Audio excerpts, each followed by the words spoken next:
और बोले, महर्षि, आपके चरणों का जल तीर्थों को भी तीर्थ बनाने वाला है। आप उससे वैकुंठ लोक मुझे और मेरे अंदर रहने वाले लोकपालों को पवित्र कीजिए। भगवान, आपके चरण कमलों के स्पर्श से मेरे सारे पाप धुल गए। आज मैं लक्ष्मी का एकमात्र आश्रय हो गया। अब आपके चरणों से चिन्हित मेरे वक्षा स्थल पर लक्ष्मी सदा सर्वदा निवास करेंगी। श्री सुखदेव जी कहते हैं, जब भगवान ने अत्यंत गंभीर वाणी से इस प्रकार कहा, तब भृगु जी परम सुखी और तृप्त हो गए। भक्ति के उद्रेक से उनका गला भर आया, आंखों में आंसू छलक आए और वे चुप हो गए। परीक्षित, भृगु जी वहां से लौटकर ब्रह्मवादी मुनियों के सत्संग में आए और उन्हें ब्रह्मा, शिव और विष्णु भगवान के यहाँ जो कुछ अनुभव हुआ था वह सब कह सुनाया। भृगु जी का अनुभव सुनकर सभी ऋषि मुनियों को बड़ा विस्मय हुआ। उनका संदेह दूर हो गया। तब से भगवान विष्णु को ही सर्वश्रेष्ठ मानने लगे, क्योंकि वे ही शांति और अभय के उद्गम स्थान हैं। भगवान विष्णु से ही साक्षात धर्म, ज्ञान, वैराग्य, 8 प्रकार के ऐश्वर्य और चित्त को शुद्ध करने वाला यश प्राप्त होता है।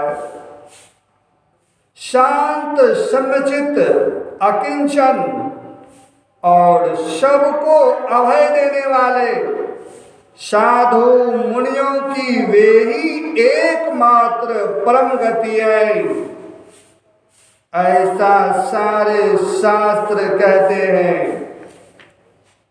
उनकी प्रिय मूर्ति है सत्व और इष्टदेव है ब्राह्मण। निष्काम, शांत और निपुण बुद्धि, विवेक संपन्न पुरुष उनको भजन करते हैं। विवेक संपन्न पुरुष उनका भजन करते हैं। भगवान की गुणमयी माया ने राक्षस, असुर और देवता, उनकी ये 3 मूर्तियां बना दी हैं। इनमें सत्वमयी देव मूर्ति ही उनकी प्राप्ति का साधन है। इसमें सत्वमयी देव मूर्ति ही उनकी प्राप्ति का साधन है। वे स्वयं ही समस्त पुरुषार्थ स्वरूप है। श्री सुखदेव जी कहते हैं, राजा परीक्षित से, परीक्षित, सरस्वती तट के ऋषियों ने अपने लिए नहीं, मनुष्यों का संशय मिटाने के लिए ही ऐसी युक्ति रची थी। पुरुषोत्तम भगवान के चरण कमलों की सेवा करके उन्होंने उनका परमपद प्राप्त किया। श्री सूत जी कहते हैं, शौनकादिक ऋषियों भगवान पुरुषोत्तम की यह कमनीय कृति कथा जन्म मृत्यु रूप संसार के भय को मिटाने वाली है। यह व्यास नंदन भगवान श्री सुखदेव जी के मुखार बिंद से निकली हुई सुरभिमयी मधुमयी सुधा धारा है।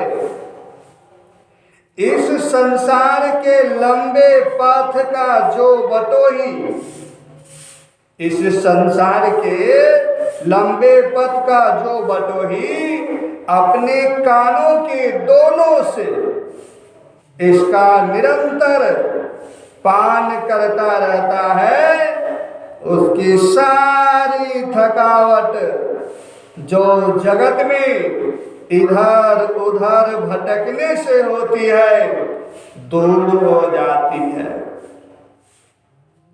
श्री सुखदेव जी कहते हैं, परीक्षित, एक दिन की बात है कि द्वारकापुरी में किसी ब्राह्मण के गर्भ से,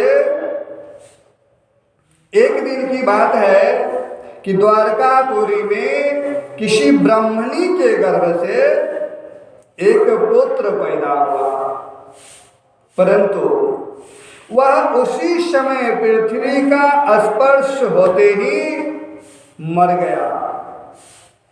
अब ब्राह्मण अपने बालक का मृत शरीर लेकर राजमहल के द्वार पर गया और वहां उसे रखकर अत्यंत आतुरता और दुखी मन से रोने लगे। विलाप करता हुआ यह कहने लगा कि इसमें संदेह नहीं कि ब्राह्मण द्रोही धूर्त कृपण और विषयी राजा के कर्म दोष से ही मेरे बालक की मृत्यु हुई है।